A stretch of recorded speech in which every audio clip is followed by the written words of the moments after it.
Gloire au Seigneur. Gloire au Seigneur. Amen. On va prendre nos Bibles dans le livre de Romains, Romains 12. Romains 12, on va lire le verset 3. Amen. Amen. Par la grâce qui m'a été donnée, je dis à chacun de vous de n'avoir pas de lui-même une trop haute opinion, mais de revêtir des sentiments modestes selon la mesure de foi que Dieu a répartie à chacun. Amen. Amen. Gloire soit rendue au Seigneur. Alléluia. Amen. Vous savez, le matin, quand nous nous levons, notre premier réflexe, c'est vraiment de rendre grâce à Dieu. Amen. Vous savez pourquoi je dis ça? Parce que les temps sont difficiles. Nous, on est à cette grâce d'être en bonne santé. Et combien sont en bonne santé aujourd'hui? C'est pour ça que nous devons vraiment rendre grâce à Dieu pour toutes choses. Le Seigneur dit que par la grâce qui m'a été donnée, je dis à chacun de n'avoir de vous de n'avoir pas de lui-même une trop haute opinion, mais de revêtir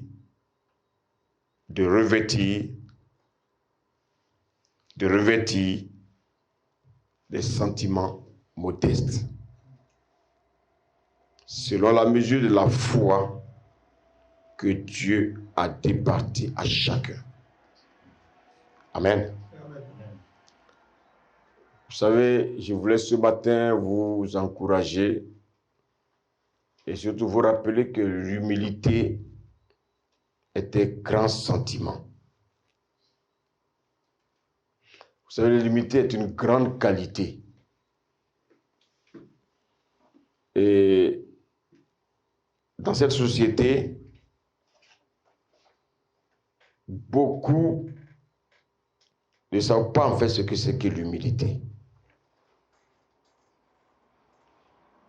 Alléluia. Il faut que nous comprenions que Dieu n'attend rien de nous.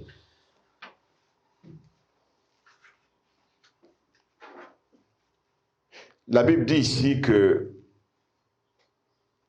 de ne pas avoir de nous-mêmes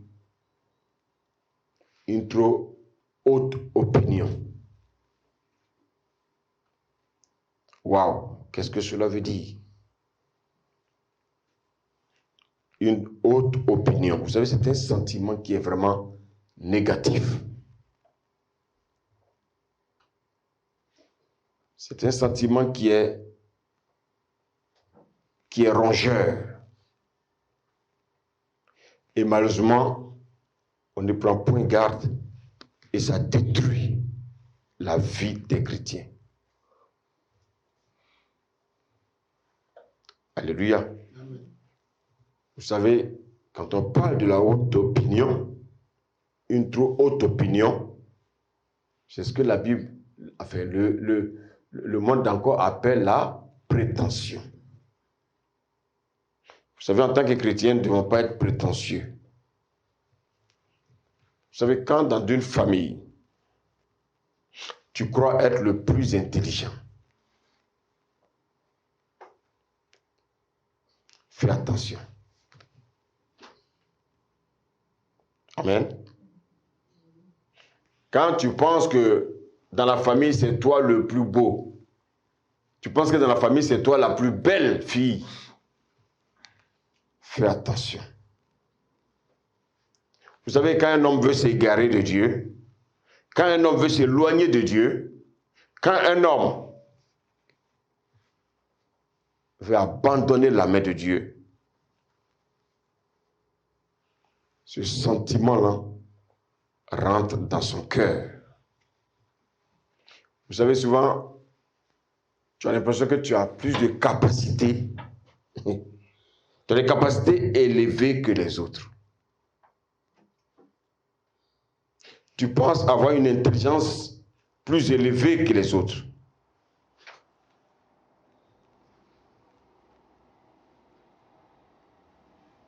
Amen.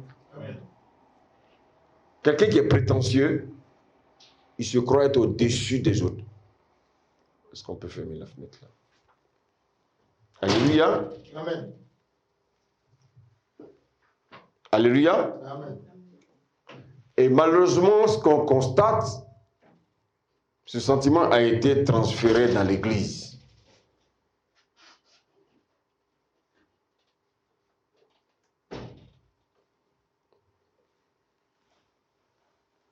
On croit souvent posséder des capacités que les autres n'ont pas.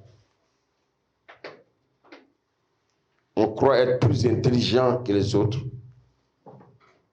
On se sent plus suffisant que les autres.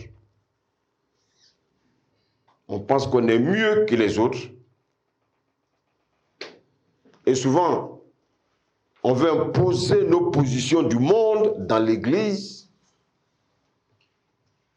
Mais ce qu'on oublie, c'est qu'en fait, nous servons un Dieu d'ordre. Amen. Amen. Les gens sont de plus en plus prétentieux. Alléluia. Amen. Le prétentieux, c'est celui qui croit que de lui-même, il peut réaliser toutes choses. Le prétentieux, c'est celui qui croit qu'il n'a pas besoin de quelqu'un d'autre pour réussir. Je ne sais pas si c'est un homme qui n'a pas besoin d'une autre personne pour réussir. Je ne sais pas si ça existe. Mais je pense, bien aimé, que nous tous, nous avons besoin d'un plus petit que soi. Nous avons besoin d'un frère ou d'une sœur pour nous aider à rentrer même dans le plan de Dieu. Dieu utilise toujours les hommes pour aider les hommes. Dieu ne descendra pas du ciel. Parce que son temps de descendre n'est pas encore arrivé. L'esprit qu'il a mis en nous nous permet de communiquer entre nous et nous aide à comprendre certaines choses pour ne pas, bien aimer, que nous croyons être au-dessus des autres. Vous savez, quelle que soit la force que nous avons, cette force que nous croyons être importante ne suffit pas pour régler toutes choses dans notre vie. Il faut savoir que nous, en tant qu'hommes, nous avons une petite intelligence. Et c'est pour ça que Dieu vient à nous, parce que même si nous avons une intelligence, cette intelligence-là est obscurcie. Et étant obscurcie, Dieu, qu'est-ce qu'il fait? Il vient par le Saint-Esprit pour pouvoir renouveler notre intelligence. Voici ce que Dieu attend du chrétien. Le chrétien doit chercher à renouveler son intelligence. Alléluia.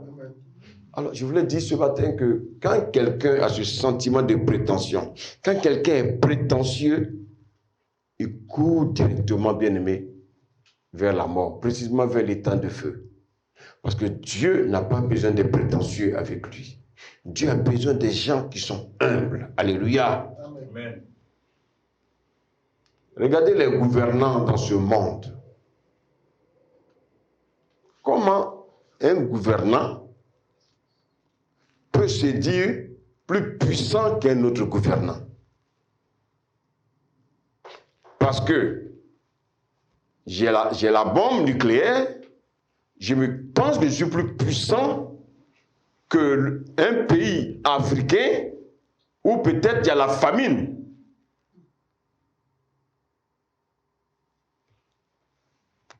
Parce que les gens ont une grande opinion d'eux. Vous voyez? Et ce sont des choses qu'on voit dans les nations qui sont malheureusement transférées dans l'Église. Chacun veut dire qu'il est grand. Chacun veut dire que il n'a pas besoin d'autrui, il n'a pas besoin d'une autre personne pour pouvoir réussir dans la vie. Je crois que même quand Dieu nous donne du travail, il nous oriente vers des personnes pour un entretien d'embauche. Donc on a toujours besoin d'une personne pour pouvoir réussir sur cette terre. Amen. Si quelqu'un est là ce matin, il peut me dire Amen. Amen. On va prendre Luc 22, verset 31, s'il vous plaît.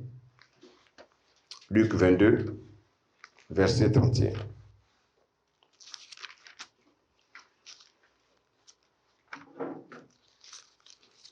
On lit rapidement, s'il vous plaît. Amen. Amen. Écoutez ce que le Seigneur nous dit. Le Seigneur dit, Simon, Simon, Satan vous a réclamé pour vous cribler comme le froment. Alors, voici des disciples qui ont été envoyés par le Maître. Et ils sont allés, ils ont réussi leur mission.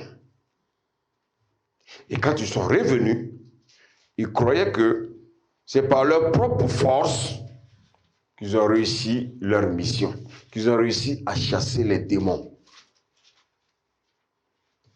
Et Jésus va dire à celui-là qui croit être le plus zélé, ah, fais attention. Il dit Satan, il dit Simon, Simon, Satan vous a réclamé pour vous cribler comme le froment. Regardez ce que dit le verset 32. Il dit, mais j'ai prié pour toi, avec ta foi ne défaille point. Et toi, quand tu seras converti, affermis tes frères. Regardez la réponse. Regardez la réponse de Simon. Seigneur, lui dit Pierre, je suis prêt à aller avec toi et en prison et à la mort. Voici un prétentieux.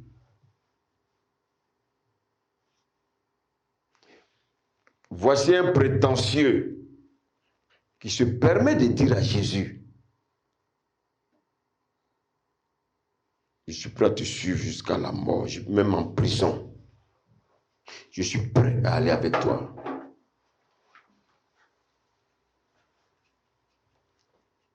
Alléluia. Amen. Alléluia. Amen. Vous savez, les gens souvent se donnent une certaine contenance. Les gens pensent qu'ils sont, en fait, ils pensent qu'ils sont quelque chose, alors qu'ils ne sont rien du tout. Il y a des gens qui pensent qu'ils n'ont pas besoin de Dieu. Il y a des gens qui pensent que d'eux-mêmes, ils peuvent tout réaliser sur la terre. Et regardez la réponse de Simon. Je suis prêt à aller avec toi et en prison et à la mort. C'est de l'audace. Il y a beaucoup de personnes qui sont aussi audacieuses comme Simon. On va lire Jean 15, verset 5. Jean 15, verset 5.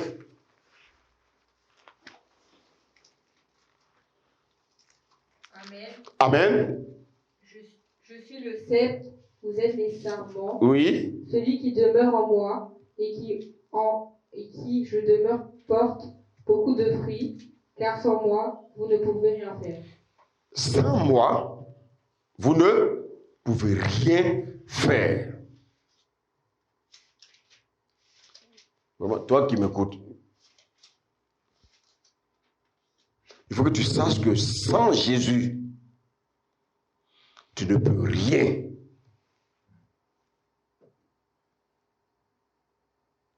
Tu crois que Sans Jésus, moi, je peux me tenir devant vous. Mais il y a longtemps que Satan m'a criblé. Mais c'est parce que je m'appuie sur Jésus, c'est pour ça que je suis devant vous.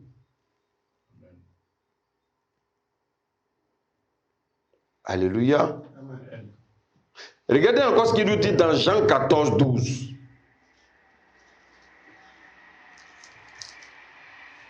En vérité, je vous le dis, celui qui croit en moi fera aussi les œuvres que je fais, et il en fera de plus grandes. Oui, il dit qu'on fera des choses. On fera des choses de plus grandes. Mais pourquoi il dit ça? Lui, il a passé seulement 3 ans. Regarde le nombre de disciples qu'il a formés. Regarde le nombre de chrétiens aujourd'hui qui sont dans ce monde. Donc, normalement, on doit faire des choses plus grandes que lui. Mais est-ce que nous le faisons avec lui? Il dit, vous ne pourrez rien sans moi. Mais en fait, quand il dit qu'on fera des grandes choses, c'est avec qui? Avec lui. Aujourd'hui, les gens veulent faire les choses d'eux-mêmes. Alléluia. Amen. Alléluia. Amen. Quand vous regardez Pierre, Pierre était celui-là parmi les disciples qui aimait vraiment se faire voir. Vous savez, souvent, on peut être dans un groupe et puis on a un zèle, mais un zèle souvent qui est amer. Il prétend dire à Jésus, j'irai avec toi en prison. Je veux mourir avec toi. Alléluia. Amen. Mais quand on connaît l'histoire, on sait ce qui s'est passé. Alléluia. Amen. Est-ce que vous savez où Jésus a tiré Pierre? Il a tiré Pierre pendant qu'il était en pleine activité de pêche. Et cette activité se passait la nuit. Pourquoi la nuit? Parce que bien aimé, ceux qui savent, qui sont dans la technique de la pêche, de l'industrie de la pêche, ils savent que dans la journée, les poissons sont un peu... Non seulement ils sont en profondeur, mais ils sont dispersés. La nuit, les poissons se rassemblent. Et donc, Pierre étant, d'après lui, un ingénieur en pêche, un savant en pêche, il croyait que tout était acquis. Et qu'est-ce qu'il fait? La même nuit, Pierre va lancer plusieurs fois le filet. Aucun poisson. Alléluia. Amen. Frère, tu ne peux rien faire de toi-même. Sans le Seigneur, nous ne pouvons rien. Quand Jésus va venir, il va dire, mais maître, on a péché toute la nuit. Jésus dit, mais ça, ce sont des raisonnements. Vous savez, les gens qui ont une grande opinion, ils aiment les raisonnements. Ils n'aiment pas écouter. Parce qu'ils aiment écraser les autres. Et comme ils aiment écraser les autres, ils pensent qu'ils ont toujours raison. Ils voulaient en fait dire à Jésus, mais moi je suis un ingénieur en pêche. Je suis venu, mais je te dis que la nuit, c'est le bon moment pour avoir du poisson. Là, on a pêché toute la nuit, et toi, qu'est-ce que tu veux me dire? Vous savez, n'ayez pas ce genre d'attitude. C'est normal qu'il pêche, il a une famille, il doit la nourrir. Il doit vivre. Mais cette nuit-là n'était pas semblable aux autres nuits.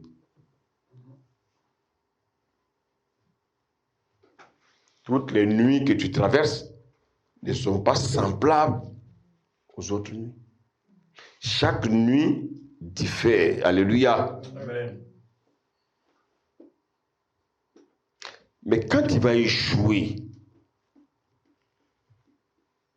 qu'est-ce qui va se passer? il va reconnaître que Jésus est un grand maître. Alléluia. Amen. Allons dans Jean 5, là, rapidement.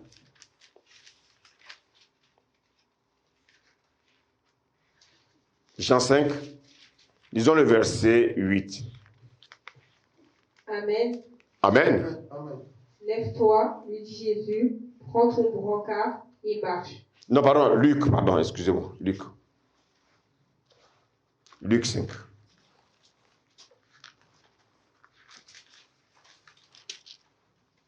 Luc 5, verset 8. Amen. Oui. Quand il vit cela, Simon-Pierre tomba aux genoux de Jésus et dit, Seigneur, éloigne-toi de moi, parce que je suis un homme pécheur. Vous voyez que quand Pierre va voir l'acte que Jésus va poser, qu'est-ce qu'il va faire? Il va manifester un sentiment d'humilité. Il dit, éloigne-toi de moi, car je suis un homme pécheur. Frère, nous sommes tous des hommes pécheurs.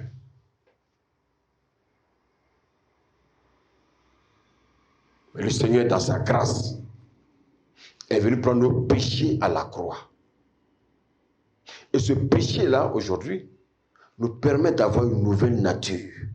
Et cette nature, nous devons la manifester. Voici pourquoi, lorsque tu as cette nouvelle nature, tu ne dois pas manifester, bien-aimé, une autre opinion de toi.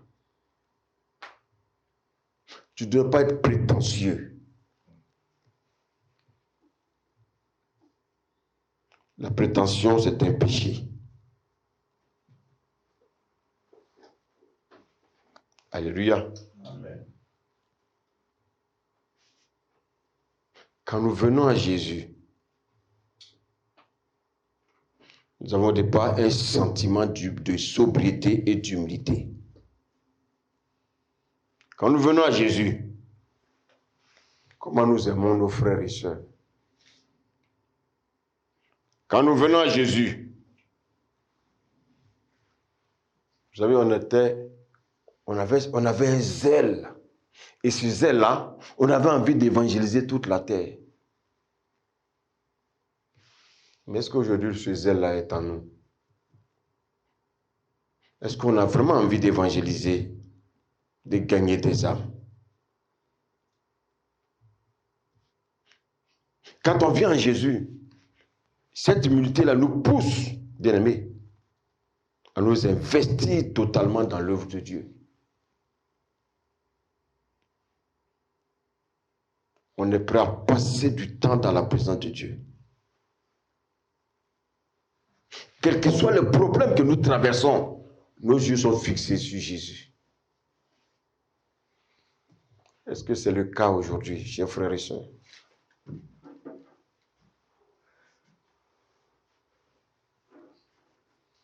Nous étions disponibles pour les choses de Dieu.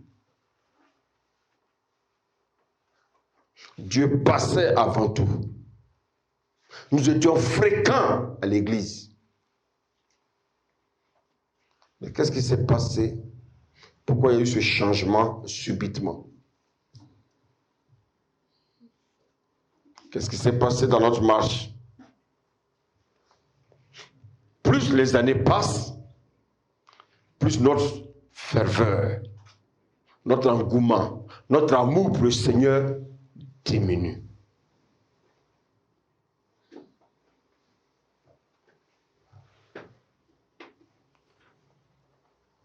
Alléluia. Amen. Quand Pierre a compris qu'il faut descendre de son cheval, Jésus va lui dire, ta mission, ce n'est plus d'être un gagneur de poissons, mais ta mission, c'est de gagner les hommes. Tu seras maintenant pêcheur d'hommes. Bien aimé, est-ce que vous savez que c'est notre mission première? Tu peux avoir tous les titres que tu veux. Tu es d'abord chrétien. L'évangélisation, ce n'est pas fait pour ceux-là qui sont peut-être les plus humbles de l'Église. L'évangélisation, c'est fait pour tout le monde. Un apôtre doit évangéliser. Un prophète doit évangéliser. Tout le monde doit évangéliser. Jusqu'au plus petit de l'église. Cette femme samaritaine-là, elle ne connaissait pas la Bible. Alléluia. Amen. Mais la Bible dit que quand elle a rencontré Jésus, elle n'a pas pu se taire. Nous disons que nous avons rencontré Jésus, mais nous sommes toujours, bien-aimés, cloîtrés chez nous, et nous croyons que les âmes viendront, bien-aimés, du ciel. Non. Il n'a pas dit à Pierre qu'il sera apôtre. Il a dit à Pierre que tu seras pécheur d'hommes.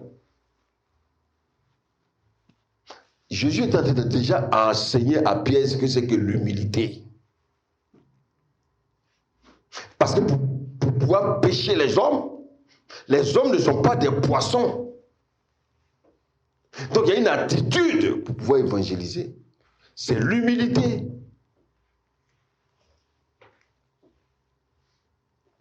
Alléluia. Amen. Alléluia. Amen. Pierre, c'est un homme qui avait l'air de ne pas reculer devant les situations. Regardez, rappelez-vous lorsque Jésus va poser la question aux disciples. Qui dites-vous que je suis? Parmi les disciples, aucun n'a pu répondre à cette question. Et c'est Simon Pierre qui va dire, tu es le Christ, le Fils du Dieu vivant. Ah, Jésus va dire, mais Simon, ce n'est pas la chair qui t'a révélé cette chose, mais c'est mon Père qui est dans les cieux qui t'a révélé cela. Regardez bien. Quand Jésus a dit ça à Pierre, imaginez-vous l'attitude de Pierre. Réfléchissez, vous-même, vous allez voir quelle est son attitude. Quel est le sentiment qui est rentré dans le cœur de Pierre?